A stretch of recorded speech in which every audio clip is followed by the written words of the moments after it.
Assalamualaikum warahmatullahi wabarakatuh. Perkenalkan, nama saya Tiara Dolaria, mahasiswa Pendidikan Agama Islam BP21 Fakultas Tarbiyah dan Keguruan UIN Imam Bonjol Padang dengan nomor NIM 2114010113.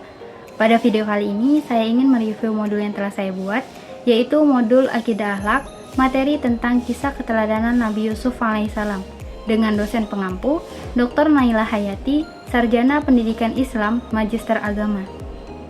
Video kali ini saya buat untuk memenuhi ujian akhir semester mata kuliah pembelajaran Akidah Akhlak. Langsung saja, pada kali ini kita akan mereview modul yang telah saya buat dengan judul Kisah Keteladanan Nabi Yusuf alaihissalam. Yang pertama, bagian A, informasi umum. Mulai dari identitas nama penyusun, yaitu saya sendiri, Tiara Dolaria, nama sekolah MTSN 1 Kota Bengkulu, tahun pelajaran 2023-2024. Elemen Akidah Akhlak kelas 8 ganjil, fase D, alokasi waktu 3 kali 40 menit selama 3 jam pelajaran. Kompetensi awal yaitu peserta didik telah mengetahui kisah keteladanan Nabi Yusuf. Yang ketiga, profil pelajar Pancasila, beriman dan bertakwa kepada Allah Subhanahu wa taala, berakhlak mulia, bergotong royong, mandiri, bernalar kritis dan kreatif. Yang keempat, sarana dan prasarana yaitu infokus, laptop, kertas, papan tulis, dan spidol. Poin kelima yaitu target peserta didik. Kategori peserta didik dalam proses pembelajaran ini ialah peserta didik reguler. Yang keenam, model pembelajaran.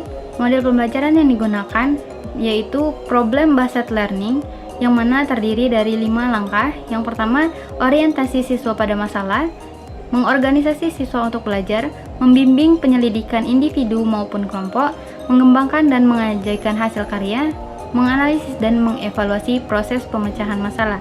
Poin kedua, kompetensi inti, capaian pembelajaran. Peserta didik dapat mengetahui kisah keteladanan Nabi Yusuf alaihissalam serta dapat menerapkan kisah keteladanan Nabi Yusuf alaihissalam di dalam kehidupan sehari-hari. Yang kedua, tujuan pembelajaran.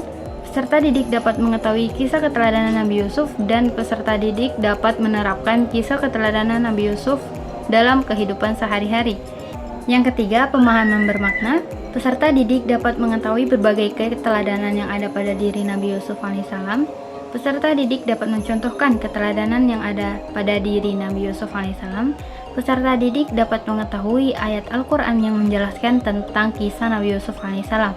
Yang keempat, pertanyaan pemantik, yaitu apakah Ananda semua sudah pernah mendengar kisah keteladanan Nabi Yusuf alaihissalam? Apakah Ananda mengetahui apa saja keteladanan yang dapat diambil dari kisah Nabi Yusuf alaihissalam?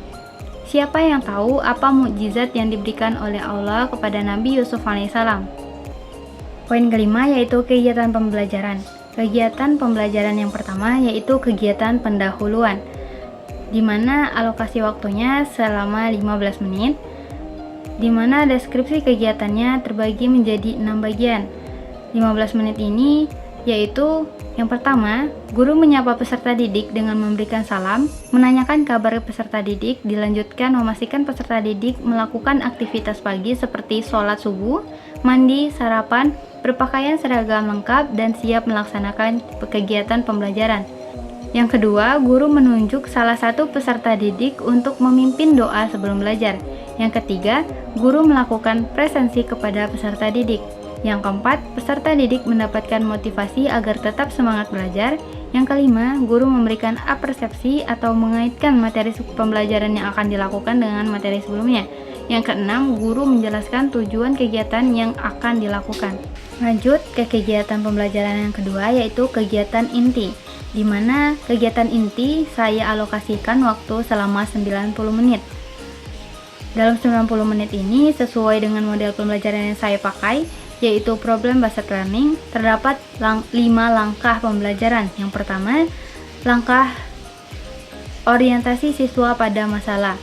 Di sini saya alokasikan selama 15 menit. Di dalam 15 menit ini, peserta didik mengamati tayangan video dari YouTube tentang Nabi Yusuf alaihissalam. Videonya berkisaran durasi sekitar 7 menit 8 menit. Yang kedua, peserta didik berdiskusi dan tanya jawab bersama guru mengenai isi video tersebut.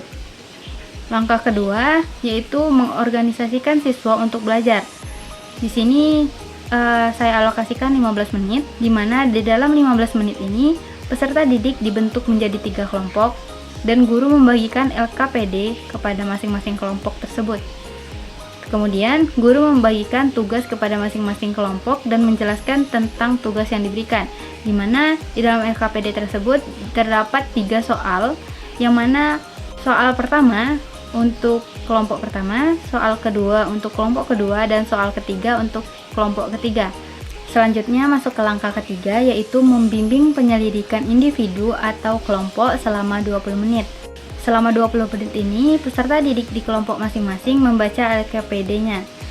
Yang kedua, peserta didik memecahkan permasalahan atau tugas kelompok yang diberikan oleh guru. Yang ketiga, peserta didik atau kelompok yang mengalami kesulitan mendapatkan bimbingan guru. Lanjut, masuk ke langkah 4, yaitu mengembangkan dan menyajikan hasil karya. Di sini saya alokasikan 30 menit. Selama 30 menit, peserta didik menghasilkan pemecahan masalah atau tugas kelompok yang telah diberikan tadi. Yang kedua, salah satu peserta didik membacakan hasil pekerjaannya di depan kelas untuk mewakilkan kelompoknya. Lanjut langkah kelima atau langkah terakhir, yaitu menganalisis dan mengevaluasi proses pemecahan masalah. Di sini saya alokasikan selama 10 menit. 10 menit ini terdiri menjadi 3, yaitu peserta didik yang lain atau kelompok yang tidak presentasi memberikan tanggapan terhadap kelompok yang maju presentasi. Peserta didik yang aktif dalam pembelajaran diberikan penghargaan oleh guru, semacam reward, seperti tepuk tangan atau pujian. Yang ketiga yaitu guru dan siswa melakukan evaluasi proses pembelajaran. Nah, dalam kegiatan inti tadi saya alokasikan 90 menit, di mana langkah pertama yaitu 15 menit, langkah kedua 15 menit, langkah ketiga 20 menit, langkah keempat 30 menit, dan langkah kelima 10 menit. Jadilah alokasi waktu semuanya yaitu 90 menit.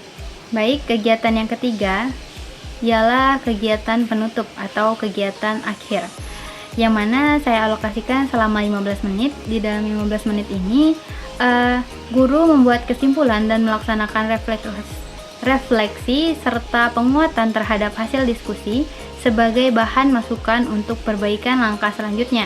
Yang kedua, guru menyampaikan rencana pembelajaran pada pertemuan berikutnya. Yang ketiga, guru menutup pembelajaran dengan berdoa dan mengucapkan salam.